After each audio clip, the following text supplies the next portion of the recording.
Althea Gibson was born on August 25, 1927, in Silver, South Carolina. She struggled in school but loved sports. Tennis was her favorite sport, and she was very talented. The American Tennis Association, or ATA, was established to promote and sponsor tournaments for black players. Gibson won 2 ATA titles in 1944 to 1945, then lost in 1946. Then she won 10 straight from 1947 to 1956. Due to her success at the ATA tournaments, she got a scholarship to Florida A&M University to play tennis. Althea Gibson then became the first black player to compete at both the U.S. National Championships and at Wimbledon. She then became a top 10 player in the U.S., and then by 1953 she was number 7. This was a major accomplishment for herself and blacks everywhere. Althea Gibson continued to make even more history. She won the French Open in 1956, she won both singles and doubles at Wimbledon in 1957, and she remarkably won 56 singles and doubles championships before officially turning pro in 1959. Althea Gibson had a great career playing tennis, and she will be remembered as one of the most impactful players in the game. Her entire life, Gibson was about trying to prove that blacks and whites are equal. By the end of her career, many white players had gained respect for her and what she had done. Through her tennis achievements, she inspired blacks everywhere and also convinced some whites that blacks are equal. Cassius Clay was born on January 17, 1942. Throughout his life, Clay had 4 different wives and fathered 9 children. In 1964, Clay officially converted to Islam and changed his name to Muhammad Ali. Throughout his illustrious boxing career, Ali captured 3 heavyweight titles. Some of his famous fights included Sonny Liston, Joe Frazier, and George Foreman, and he is regarded by many as the greatest boxer of all time.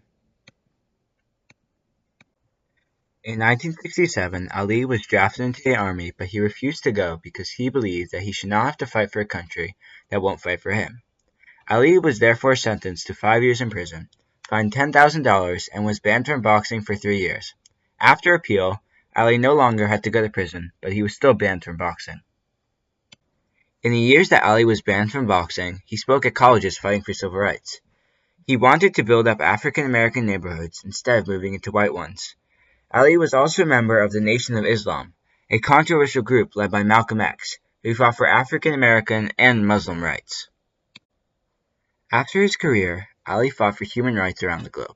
In 1990, Ali met with Saddam Hussein to negotiate the release of American hostages held in Iraq. In 2005, Ali was awarded the Presidential Medal of Freedom for his acts in human rights. Unfortunately, in 1984, Ali was diagnosed with Parkinson's syndrome. On June 3, 2016, Ali died at the age of 74. Ali will forever be remembered as both an outstanding athlete, but also a leader in the civil rights movement.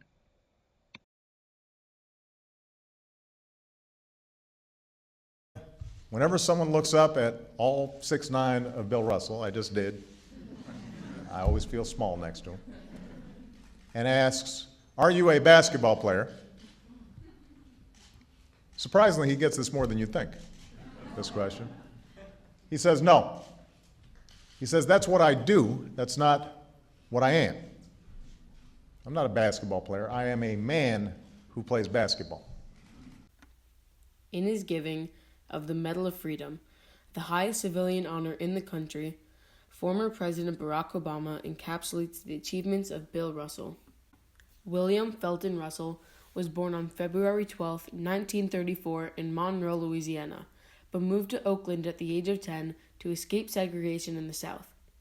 His start to basketball was slow, as he was athletically awkward, but by the time he was done with high school, he was skilled enough to earn a scholarship to the University of San Francisco, eventually leading them to national titles in both his sophomore and junior seasons. Immediately after being drafted by the St. Louis Hawks with the 2nd overall pick in the 1954 NBA draft, Bill was traded to the Boston Celtics for virtually nothing in order for St. Louis to maintain their entirely white squad. It wasn't long before the entire sports world saw their mistake, as Russell led his team to win the championship in just his 3rd year in the league, and then again, 10 times over the next 12 years. These 11 rings were and still are an almost unsurmountable record that is likely to remain unscathed for the remaining history of the NBA. Besides playing, Bill was also a head coach of the Celtics and later of the Sacramento Kings and the Seattle Supersonics. This made him the first ever African American head coach in any pro sport, as the role had been previously seen as too intellectual for an African American mind to succeed in. Russell even coached the Celtics for 3 years while still playing on the team, winning 2 championships in that time before retiring in 1969. Off the court, Russell stood by his brothers in pursuit of civil rights. Pictured, he is with Lou Alcindor and Muhammad Ali, a common group to get together and talk. He actively supported Ali's refusal to join the army, participated in the March on Washington, and more recently, he made peace between the bickering duo of Mr. Kobe Bean Black Mamba Goat Bryant and Shaquille O'Neal before their MLK Day game. For these contributions, Bill Russell has won many awards such as the NBA National Civil Rights Museum Sports Legacy Award and the NBA Lifetime of Achievement Award. After retirement, the NBA legend continues to live on as an early great in the game of basketball. To Bill, the stats and records are all glory and glamour, and while he recognizes his success as a platform on which he speaks, it does not summarize who he is as a person. From MVP to 1974 Hall of Fame inductee to the voted greatest player of all time in 1980, Bill Russell set a precedent not just for African American athletes, but for all people, not just to be an athlete, but to be a human. Who would you say is the most influential black athlete during the civil rights movement? Well, I think it obviously has to be Jackie Robinson because he was the first. The name, the legend, the man. This describes and is Jackie Robinson. Jackie Robinson was born in 1919 and died in 1972. He broke the color barrier as the first African American to ever play in Major League Baseball. He influenced and inspired other black baseball players to play in the Major League Baseball, such as Satchel Paige, Willie Mays, and Hank Aaron. He also dealt with discrimination and jeering throughout his whole entire adult life. Jackie Robinson was born in Cairo, Georgia, to a family of sharecroppers. He was the youngest in his family out of 5 siblings. Later, he moved to Pasadena, California in 1920, which was when he was 1 year old. After living in Pasadena, California for many years, Jackie Robinson went to University of California, Los Angeles in 1939 to 1941. He was the first athlete in UCLA to win varsity letters in 4 sports, including football, baseball, basketball, and track. He had financial difficulties, therefore he had to drop out of school. After dropping out of school, Jackie Robinson drafted to the U.S. Army from 1942 to 1944. He was first drafted to a segregated cavalry unit in Kansas, but then got moved and served as a second lieutenant at Camp Hood, Texas, with the all-black 761st Tank Battalion, a.k.a. the Black Panthers. In 1947, Jackie Robinson joined the Brooklyn Dodgers and became Rookie of the Year. 2 years later, in 1949, he became the national MVP. In 1955, he won the World Series for his team. He's known as an amazing second baseman and for famously stealing 197 bases throughout his whole entire career.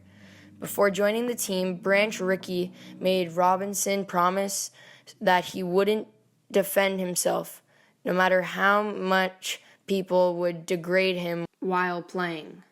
After tolerating enough threats and insults, he finally took a stand. Jackie Robinson finally fought against racial discrimination that he had faced through his whole life. In 1957, Martin Luther King Jr. encouraged and convinced Jackie Robinson to participate more actively in the civil rights movement. Eventually, Jackie was convinced and decided to help Martin Luther King Jr. in his journey to end segregation. When Jackie passed away from a heart attack, people from all over the world from every race appreciated his legacy that will forever be remembered. Rachel Robinson, Jackie's wife, with the assistance of Martin Edelman established the Jackie Robinson Foundation to honor him in 1973, 1 year after Jackie died. There is even a school named after him called Jackie Robinson School in Brooklyn, New York, to remind people of how much of a hero Jackie Robinson really was. Arthur Ashe is a renowned African-American tennis player who was also a civil rights activist. He was born on July 10, 1943 in Richmond, Virginia, and died on February 6, 1993 in New York City. Arthur was the oldest son of Arthur Ashe Sr. and Mattie Cunningham. Due to his parents' strong influence, Ashe started reading at age 4. Unfortunately, his life was turned upside down when his mother suddenly died at age 6. After this tragedy, his father started being stricter because he was fearful that his sons would get into trouble without their mother's discipline. Arthur Ashe's tennis career started when he was very young. This is partially because of his father's job that lived in the middle of an 18-acre park that also had tennis courts. At age 7, Arthur met Ronald Charity, one of the best African-American tennis players of the time, who became his coach. Charity realized Ashe had a lot of talent but needed a better coach, so he introduced him to Dr. Walter Johnson, who was a world-renowned tennis coach at the time. He was also the coach of Althea Gibson, the only other pro-African-American tennis player of the time. Dr. Johnson was not only Arthur's coach, but also his mentor, because he is the person who helped transform him into the great player and person who he turned out to be. Ashe won 33 singles titles in his time playing in the ATP. He became the first African-American to become the #1 in the world. Arthur Ashe became one of the most influential civil rights activists in sports. He was able to be extremely successful, all the while somehow breaking down racial boundaries all around him. Ashe was extremely involved in desegregating South Africa and went there many times to fight for the people of South Africa. We know that Ashe at least partially accomplished his goal to change the mindset of people about blacks, because in honor of what he did in his life, a statue of him was put up in replacement of a Confederate leader in his hometown of Richmond, Virginia. Arthur met his wife, Jean Mutusami, whom he married in 1977. They had one daughter together whom they named Camera, after Jean, who was a photographer. One of Arthur Ashe's legacies is that he created the Arthur Ashe Foundation for the defeat of AIDS after he got AIDS from an unclean needle during open heart surgery. The baseball phenomenon, also known as Hammering Hank, is a Hall of Famer holding some of the most remarkable records in baseball history. Born and raised in Mobile, Alabama, Hank was one of 8 children to his parents Herbert and Estella Aaron. After finishing high school, Hank pursued his passion, joining the Indianapolis Clowns, a team in the Negro Leagues for African Americans, as they were generally rejected from playing with whites. When a Milwaukee Braves scout saw him in action, the scout noticed great potential in him, and in 1954, he was signed onto the team as an outfielder. During this time, as an African American, he had to work much harder than the average white baseball player to prove himself worthy of playing in the MLB. African Americans were undervalued and often dismissed the opportunity to excel and pursue their passion. However, Aaron was among the few who managed to overcome society's prejudice against him. In 1973, Hank Aaron finishes his season with a total of 713 career home runs, just one behind Babe Ruth, who holds the most career home runs in baseball history. Leading up to the 1974 season, Hank received nearly 1 million letters from across the country, some of them congratulating him on this achievement. However, he also encountered hateful letters, some even threatening his life. Due to the discrimination and prejudice against African Americans, many people did not want to accept the reality that an African American would break such a sacred record that hasn't been threatened for 50 years. However, on April 8, 1974, Hank Aaron claimed the title as the home run king of the MLB, smashing his 715th home run. In 1982, Hank Aaron was placed into the Baseball Hall of Fame. As a civil rights activist, Hank Aaron proved that anyone has the ability to reach great success despite of their ethnic background, as he broke one of baseball's most prestigious records. get cold, don't worry.